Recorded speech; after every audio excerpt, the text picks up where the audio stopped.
فذكر بالقرآن من يخاف وعيد۔ بس جو ہمارے عذاب کی وعید سے ڈرے اس کو قرآن سے نصیحت کرتے رہو۔ اللہ اللہ اللہ اللہ اللہ اللہ۔ الحمدللہ رب العالمین والصلاة والسلام علی رسولہ الکریم، اما بعد فاعوذ باللہ من الشیطان الرجیم، بسم اللہ الرحمن الرحیم۔ وَإِذِ ابْتَلَىٰ إِبْرَاهِيمَ رَبُّهُ بِكَلِمَاتٍ فَأَتَمَّهُنَّ قَالَ إِنِّي جَاعِلُكَ لِلنَّاسِ إِمَامًا قَالَ وَمِن ذُرِّيَّتِي قَالَ لَا يَنَالُ عَهْدِ الظَّالِمِينَ۔ حضرات، آج ذی الحج کی 3 تاریخ ہے۔ ذی الحج یعنی حج کا مہینہ۔ حج ایک منفرد عبادت ہے بہت سے اعتبارات سے۔ اس میں سے ایک آسپیکٹ یہ ہے کہ یہ حضرت ابراہیم علیہ السلام کے گرد گھومتی ہے، اور یہ بہت بڑی بات ہے کہ ہمارے دین کے 4 ارکان میں سے ایک رکن ایک شخصیت کے گرد گھومتا ہے، یعنی شخصیت پرستی، کہ کسی شخص کو اللہ کے مقابلے میں معبود بنانا، یہ تو اسلام میں بہت بڑا جرم ہے۔ لیکن اس کے قریب ایک شخص کو امام بنانا، یہ ہے جو منصب اللہ تعالیٰ نے حضرت ابراہیم علیہ السلام کو عطا کیا ہے۔ سورہ بقرہ کی آیت نمبر 124 ابھی میں نے آپ کے سامنے تلاوت کی ہے۔ اس میں ارشاد ہوا کہ وَإِذِ ابْتَلَىٰ إِبْرَاهِيمَ رَبُّهُ بِكَلِمَاتٍ، اور یاد کرو جب ابراہیم کو ان کے رب نے علیہ السلام آزمایا متعدد باتوں میں، فَأَتَمَّهُنَّ، لیکن انہوں نے سب کی کمپلائنس کی، سب کو پورا کر دکھایا۔ قَالَ إِنِّي جَاعِلُكَ لِلنَّاسِ إِمَامًا، تو اللہ نے فرمایا کہ میں تمہیں تمام انسانوں کا امام بناتا ہوں۔ اب امام کا لفظ ہمارے ذہن میں جب آتا ہے تو وہ شخص کہ جو نماز میں ہمارے آگے کھڑا ہوتا ہے، ہم اسے امام کہتے ہیں۔ شریعت کی زبان میں امام کا لفظ جو ہے یہ مسلمانوں کے خلیفہ کے لیے ہے۔ امام المسلمین، امیر المومنین کو شریعت کی زبان میں امام المسلمین کہا جاتا ہے۔ امام بہت یعنی عزت والا ایک لفظ ہے ہمارے دین میں، لیکن یہاں جو لفظ آیا ہے کہ میں تمہیں تمام انسانوں کا امام بناتا ہوں، تو امام کا آپ ترجمہ کریں گے انگریزی میں تو اس کے ایگزیکٹ ترجمہ ہوگا لیڈر۔ اب لیڈر کو آپ سپلٹ کریں، جو لیڈ کرتا ہے، یہاں اس کا وہ سینس ہے کہ جو پوری نوع انسانی کو ایک ڈائریکشن دیتا ہے، ادھر جانا ہے۔ تو حضرت ابراہیم کو اللہ تعالیٰ نے یہ مقام دیا ہے کہ آنے والے نبیوں کے لیے بھی اور پوری نوع انسانی کو ڈائریکشن دکھائی ہے کہ دیکھو میری پسند کا راستہ یہ ہے۔ یعنی خود حضور صلی اللہ علیہ وسلم سے قرآن مجید میں کہا گیا اتبع ملت ابراہیم حنیفہ، پیروی کر، یعنی واحد کے صیغے میں حضور صلی اللہ علیہ وسلم سے خطاب ہے، ابراہیم یکسو کے طریقے کی۔ تو انسانیت کو اللہ تعالیٰ نے ابراہیم علیہ السلام کی شکل میں ایک ڈائریکشن دکھائی ہے کہ میں نے تمہیں اپنی بندگی کے لیے پیدا کیا ہے، لیکن اگر تم یہ دیکھنا چاہو کہ بندگی کیا ہوتی ہے، اگر تم یہ جاننا چاہو کہ بندگی کیسے کی جاتی ہے، تو یہ ہے میرا راستہ۔ حضرت ابراہیم علیہ السلام کی شخصیت بہت سے اعتبارات سے بڑی امیزنگ شخصیت ہے۔ قرآن مجید میں یعنی ایک تو یہ انہیں خطاب دیا گیا ہے امام الناس کا خطاب، لیڈر آف مین کائنڈ، اور اس کا مظہر بھی ہم دیکھتے ہیں کہ بالکل جو پروفڈ ایک حقیقت ہے کہ جو 3 آسمانی مذاہب ہیں جنہیں کہتے ہی ابراہمک ریلیجنز ہیں، اسلام، عیسائیت اور یہودیت، یہ تو پورے تعین کے ساتھ حضرت ابراہیم علیہ السلام کو اپنا امام مانتے ہیں.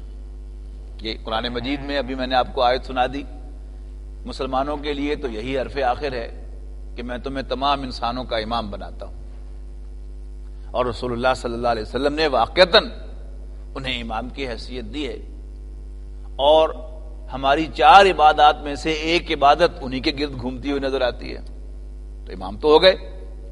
پھر عیسائی بھی انہیں یہی احترام دیتے ہیں اور یہودی بھی انہیں یہی احترام دیتے ہیں. ان آسمانی مذاہب کے بعد ایک سیٹ آف ریلیجن ہے، یعنی سیٹ آف ریلیجنز ہے، ہندو مت جسے کہا جاتا ہے. اس کے کئی شیڈز ہیں. ہندوازم ہے، اسی کے ساتھ بدھزم ہے، پھر ہندوازم ہی کی ایک آؤٹ شوٹ جو ہے وہ سکھزم ہے. سکھ مذہب جو ہے اصل میں ہندوؤں ہی کی ایک برانچ ہے کہ جب اسلام نے کیپچر کرنا شروع کیا ہندوؤں کو، میں اور آپ، ہماری اکثریت جو ہے کون ہے؟ ہم ہندو زادے ہیں، ہمارے آباء و اجداد ہندو تھے، لیکن کچھ صوفیاء کرام رحمہم اللہ کی جو محنت تھی پاک و ہند کے اندر، ہندوستان کے اندر، اس کی بنیاد پر ہمارے آباء و اجداد مسلمان ہو گئے. اب جب یہ ماس کنورشن شروع ہوئی تو ہندوؤں کو تشویش ہوئی، لہذا ہندوؤں نے توحید پر مبنی اپنا ایک ورژن نکالا، اور یہ سکھ مذہب ہے. سکھ مذہب جو ہے یہ توحیدی مذہب ہے، اس میں شرک نہیں ہے. اسی طرح اسلام کے اندر بھی نیکی اور ہمدردی جو ہے پروموٹ ہوئی تھی، اور صوفیاء کرام جو تھے وہ یعنی خاص طور پر یہ انسانی ہمدردی اور نیکی کو پروموٹ کرتے تھے. اب وہ اپنی میگنیفائڈ فارم کے اندر آپ کو بدھ مت کے اندر مل جائے گی.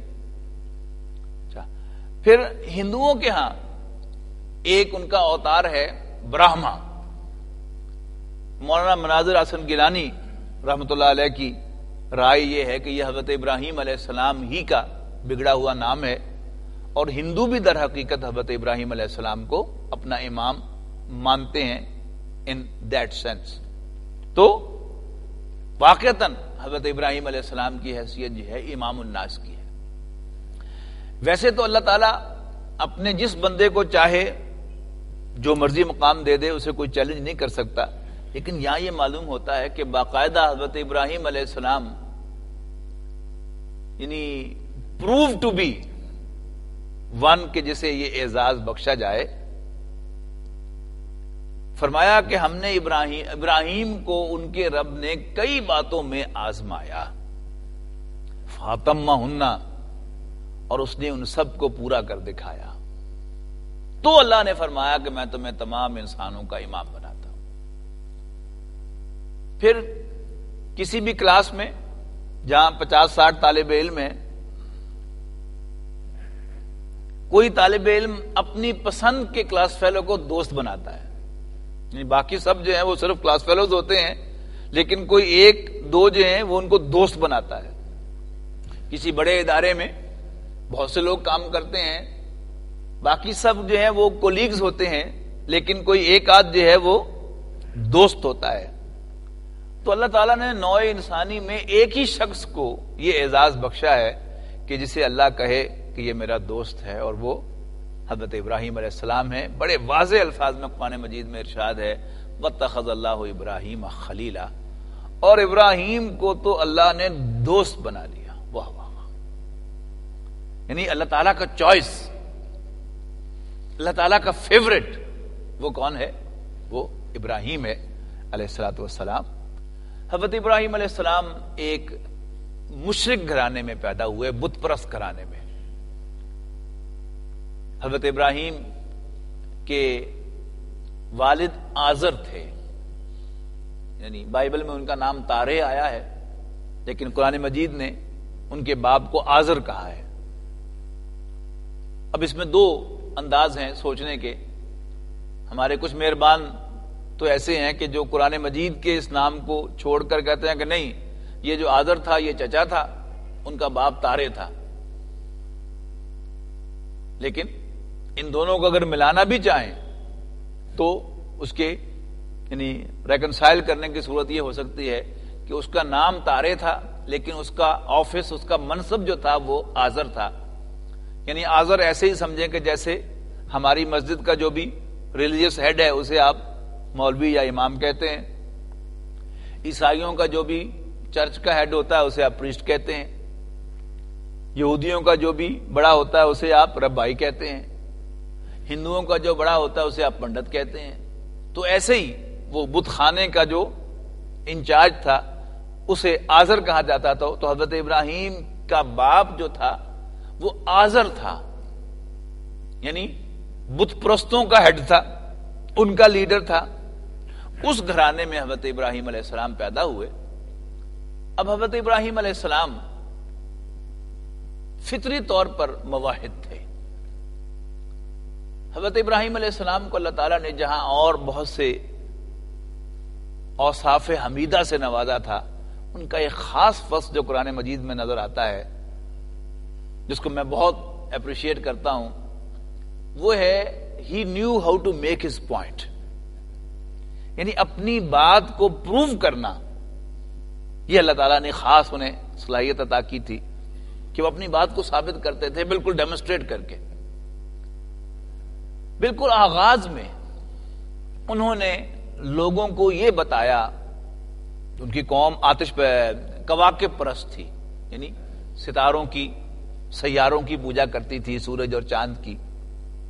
تو حضرت ابراہیم علیہ السلام نے باقاعدہ انہیں ڈیمونسٹریٹ کر کے دکھایا، اور ڈیمونسٹریٹ بھی ایسے کیا جیسے آپ کو یاد ہوگا کہ جن لوگوں نے یعنی مجھ سے پہلے یا میرے قریب میٹرک کا امتحان پاس کیا ہے، تو ہمارے زمانے میں وہ ریاضی میں وہ مسئلے ہوا کرتے تھے کہ مختلف پرابلمز، تو اس میں ہوتا تھا کہ یہ ایک سٹیٹمنٹ ہے تو اس کو پروو کرنے کے لیے پہلے اس کے اگینسٹ اپوز کیا جاتا تھا. فرض کیجیے کہ یہ بات ایسے نہیں ایسے ہے، پھر اس کو کیلکولیٹ کر کے پروو کرتے کرتے آخر میں کہا کہ نہیں ہماری سپوزیشن، ہماری ازمپشن، ہمارا مفروضہ غلط ثابت ہوا، لہذا بات یوں نہیں یوں ہے.